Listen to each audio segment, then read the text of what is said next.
Students, today we will discuss transport that is transport system in human being, or it is called circulatory system. Now transportation is the movement of materials from one part to another. In our human being, that is in the body, the transport system is required because the intake of raw materials is at one place and their utility is at another place. Like we inhale air through nostrils, then it goes to lungs, but its actual use is in the cells, where this air, the oxygen, helps in burning of food and then providing us energy through the process of respiration. So the transport in human being is very needed. Like what are the things that are transported? Food is transported, oxygen, carbon dioxide, excretory products, hormones, water, minerals, these things are transported. So the transport cell to cell movement of materials occur through diffusion. Okay, so it is occurring through diffusion, and osmosis is also there. Now circulatory system contains what? That same transport is called a circulatory system, which has three components: heart, blood vessels and blood. Okay, so if you come to now blood, so along with blood there is also one more system, lymphatic system. So blood contains plasma, RBC, WBC and platelets.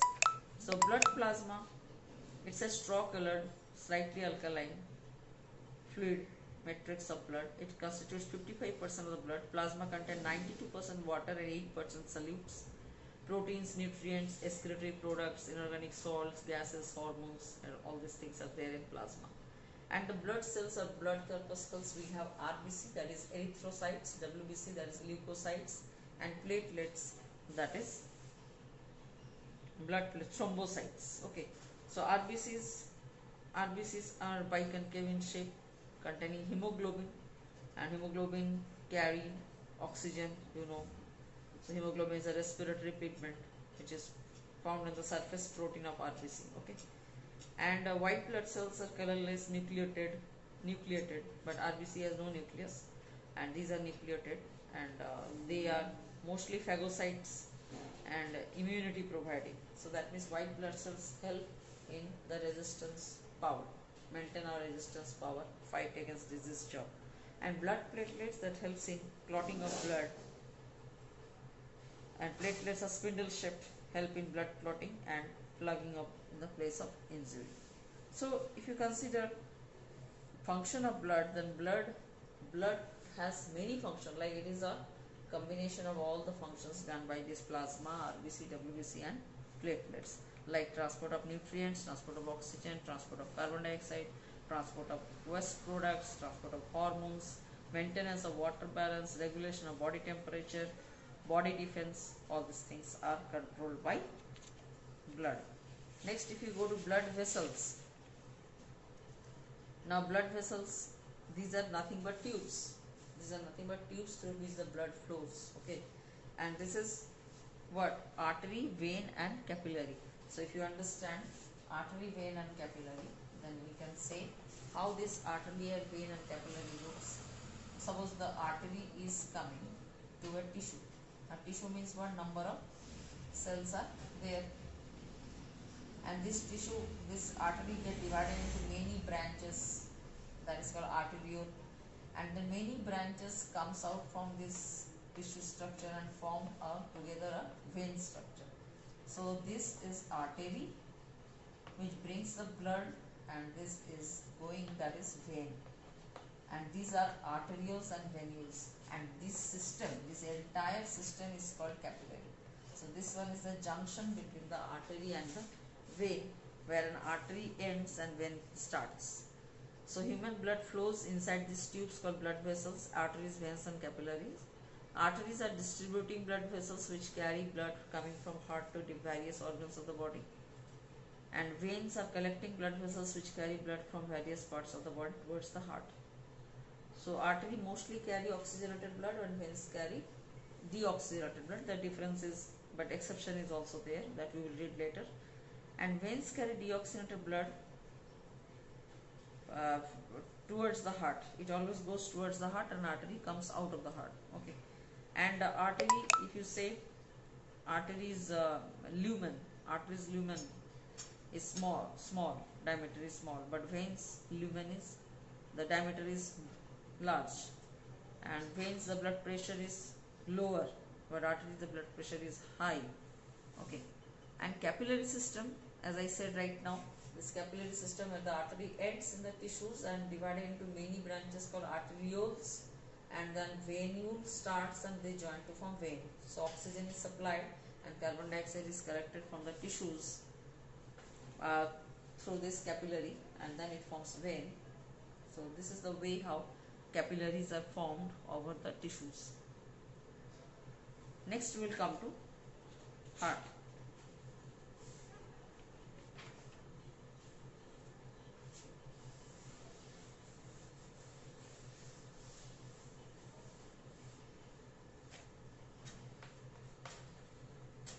Now what is the relationship between this heart? First there is the lungs, okay, and then heart is there, which is 4-chambered, and there is a body tissue.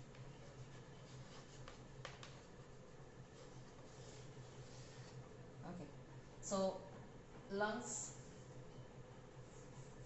this is the heart. Okay, so lungs, heart and body tissue. So what is the relationship between these three? There is inhalation, and inhalation, the air with oxygen enters into this lungs to the nostril, and this air from lungs, it will go to, this is the, okay, we will start from that side, this way, left side. So from the lungs it goes to this way to heart, and then from heart again it goes to body tissues, and in the body tissue respiration produce what? Carbon dioxide, and then from carbon dioxide it will to lungs, and then it is out. So this helps in just transport of oxygenated and deoxygenated blood through lungs, heart and body tissues. So if you consider, this is the relationship, which is also called as double circulation. It's a passage of the blood twice through the heart, occur on the right side also. This is the right side and this is the left side. So both the sides are helping in transport of blood. And that is oxygenated as well as deoxygenated, called double circulation, which is having two components, pulmonary and systemic. So double circulation has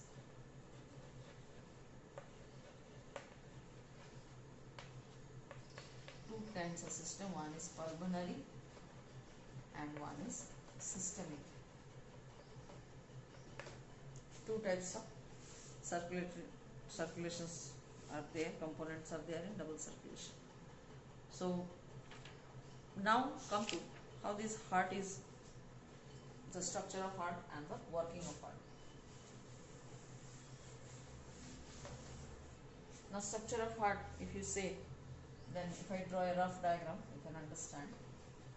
This is the right auricle, this one is the left auricle, and yes, of course, these are the septums.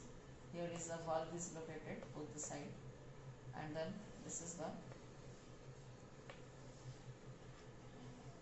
ventricle. Okay, so this one is the right auricle, this one is the left auricle, this one is the left ventricle, and this one is the right ventricle.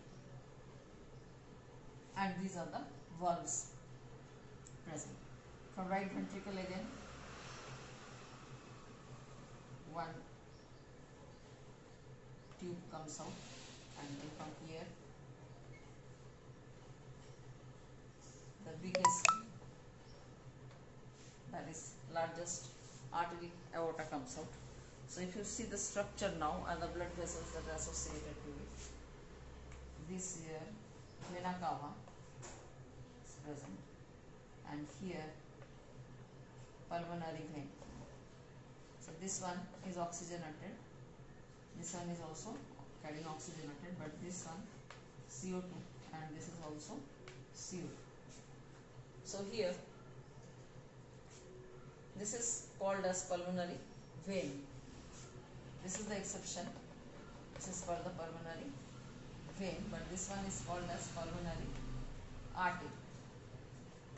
This one is called as aorta, and this one is called as vena cava. Okay, so aorta is taking the blood away, oxygenated blood away, and this pulmonary artery taking the blood away, but these are bringing the blood. This side is also bringing the blood from the body. So oxygenated blood is coming from where? Lung. Okay, and here this CO2 is coming from tissues, that is body parts. Okay, so let's see. Heart is a conical muscular double pump structure that brings about circulation of blood in the body. Okay, now heart wall is called pericardium.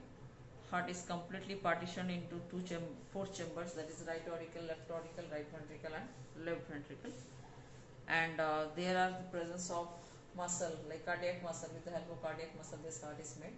This is tricuspid valve, this is bicuspid valve. So presence of valve is very, very important, and valve that does not allow the backflow of the blood. So this is the tricuspid and this is the bicuspid valve, and this is the semilunar valve is there. So all these valves are there. Now how this heart works? The heart normally beats. Heartbeat occur, that's called systole and diastole. Systole is the contraction of heart muscle and diastole is the